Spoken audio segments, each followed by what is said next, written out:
Il était une fois, dans un royaume lointain, un jeune berger appelé Daoud. Daoud était un garçon courageux et très fort, même s'il n'était pas grand. Il aimait jouer de la musique pour ses moutons et prenait soin d'eux tous les jours. Mais Daoud avait aussi une grande foi en Dieu, et il savait que même les petits pouvaient faire de grandes choses. Un jour, le roi du pays, Saül et son armée, étaient en guerre contre un groupe d'hommes appelés les Philistins. Dans l'armée des Philistins, il y avait un géant effrayant nommé Goliath. Il était grand comme une montagne, fort comme un lion, et personne n'osait l'affronter. Tous les soldats avaient de peur de Goliath, car il criait tous les jours en disant « Qui osera m'affronter ? Si vous gagnez, nous serons vos serviteurs, mais si je gagne, vous serez les nôtres. » Les soldats d'Israël tremblèrent de peur. Mais Daoud, qui était venu apporter de la nourriture à ses frères dans l'armée, entendit les paroles du géant. Il se tourna vers le roi Saül et dit « Je vais affronter ce géant. Dieu me protégera. » Le roi Saül regarda Daoud avec surprise, car il était si jeune et petit. Mais Daoud était plein de courage. Daoud prit son bâton de berger, choisit 5 petits cailloux bien lisses et les mit dans sa poche. Puis il prit sa fronde, une sorte de lance-pierre, et se dirigea vers Goliath. Le géant se moqua de Daoud et dit « Tu viens me combattre avec des bâtons et des pierres ? Je suis un guerrier et toi, tu es juste un enfant. » Mais Daoud, plein de confiance en Dieu, répondit « Tu viens à moi avec une épée et une lance, mais moi, je viens à toi au nom de Dieu. Il te livrera entre mes mains aujourd'hui. » Daoud prit un caillou, le mit dans sa fronde et le lança avec toute sa force. Le caillou vola dans les airs et frappa Goliath en plein front. Le géant vacilla et tomba lourdement au sol, complètement vaincu. Les soldats philistins prirent peur et s'enfuirent en voyant leur champion à terre. Le roi Saül et tous les soldats d'Israël furent stupéfaits, mais très heureux. Ils coururent vers Daoud, le félicitèrent et le remercièrent pour son courage et sa foi. Ce jour-là, Daoud montra à tout le monde qu'on n'a pas besoin d'être grand pour être un héros. Et la morale de cette histoire, les enfants, c'est que peu importe notre taille ou notre âge, avec du courage et une grande foi, on peut surmonter n'importe quel obstacle.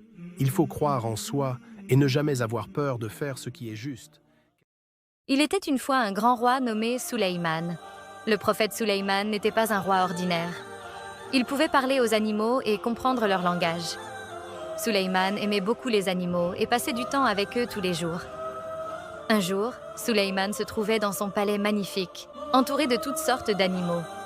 Il y avait des lions, des oiseaux et même des petits écureuils. Tous les animaux écoutaient Sulayman avec beaucoup d'attention. Mais ce jour-là, Sulayman remarqua qu'un petit oiseau manquait.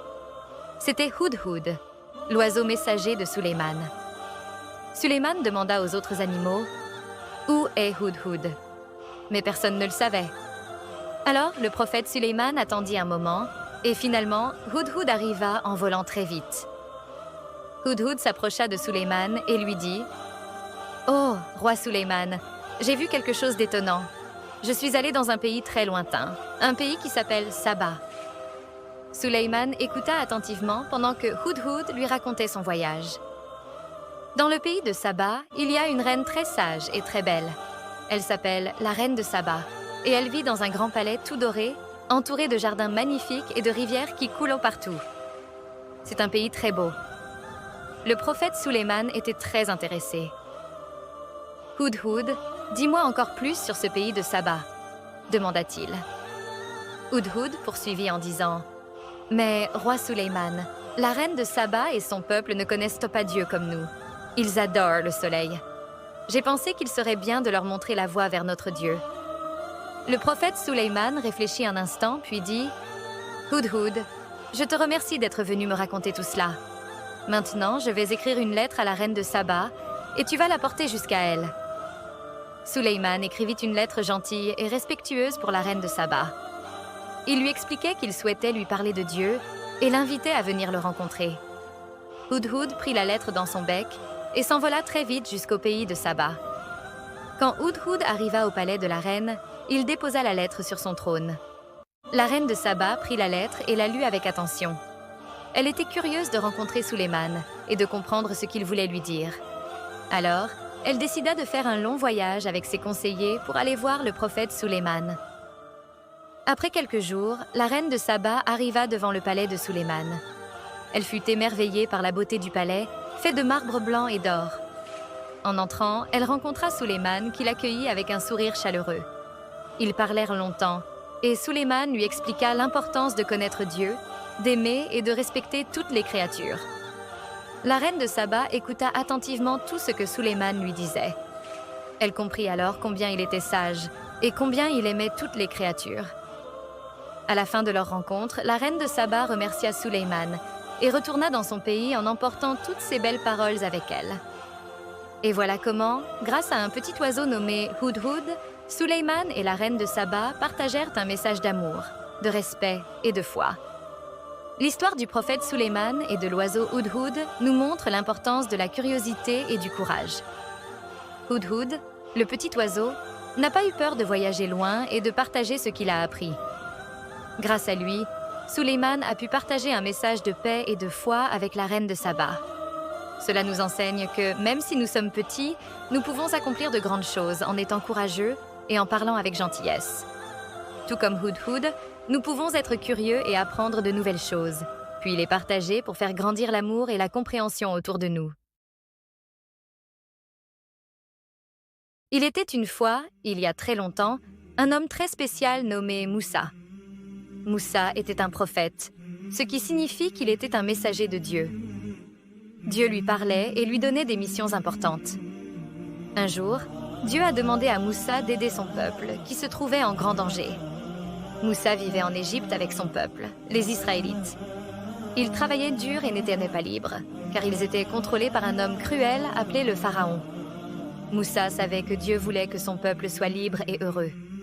Alors, il est allé voir le Pharaon et lui a demandé de laisser partir les Israélites. Mais le Pharaon a dit non, encore et encore. Après plusieurs événements, le Pharaon a finalement décidé de laisser Moussa et son peuple partir. Les Israélites étaient très contents et se sont préparés pour leur voyage vers un pays où ils pourraient vivre en paix.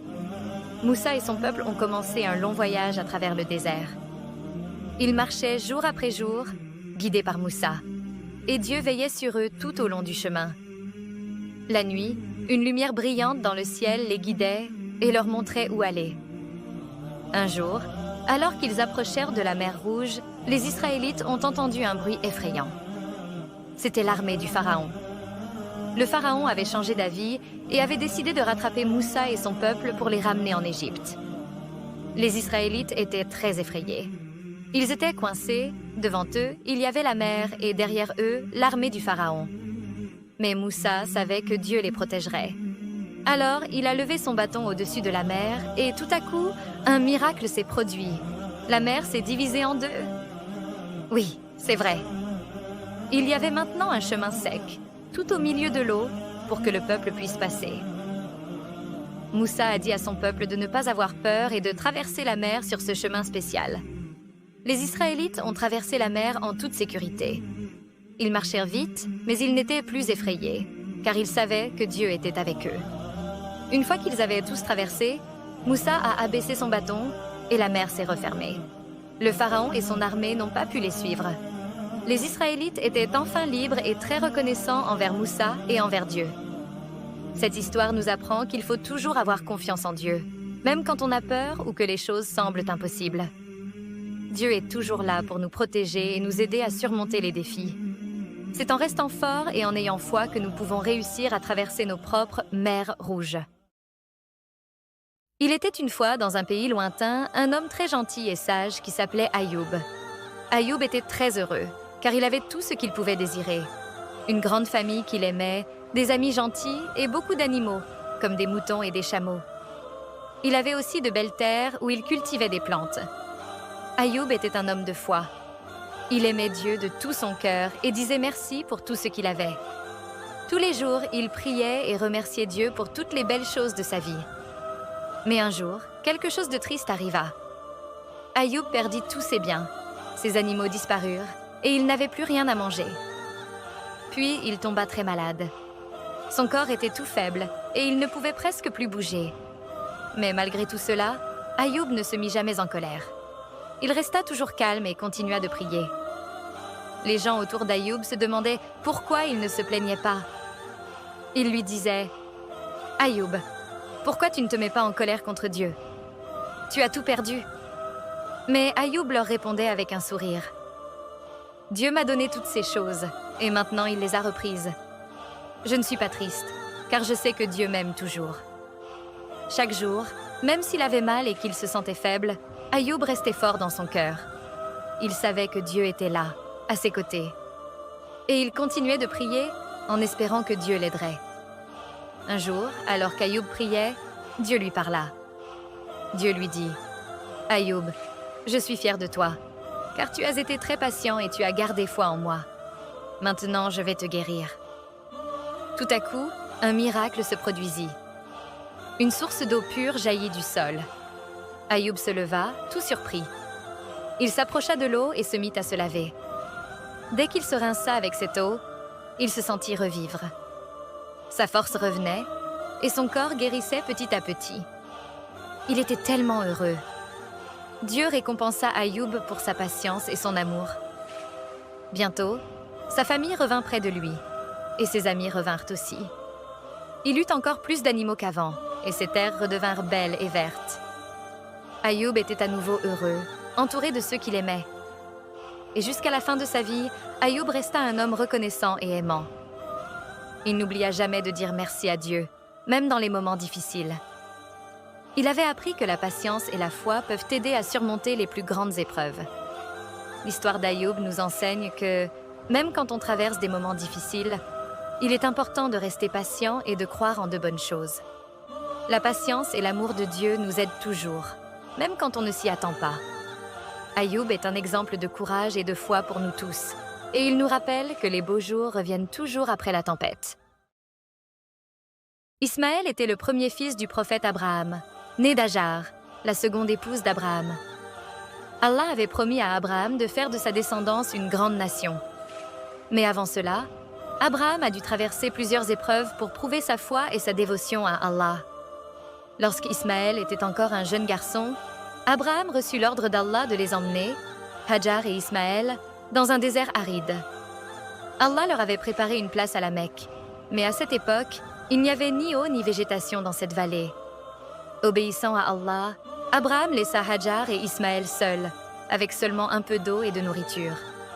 Avant de partir, Hajar, inquiète, demanda à Abraham « Est-ce qu'Allah t'a ordonné de nous laisser ici ?»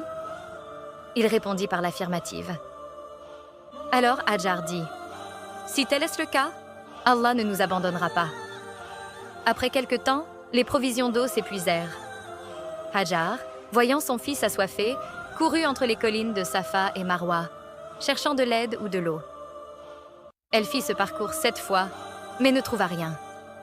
C'est alors qu'Allah envoya l'ange Jibril, Gabriel, qui frappa le sol du pied, et une source d'eau jaillit sous les pieds d'Ismaël.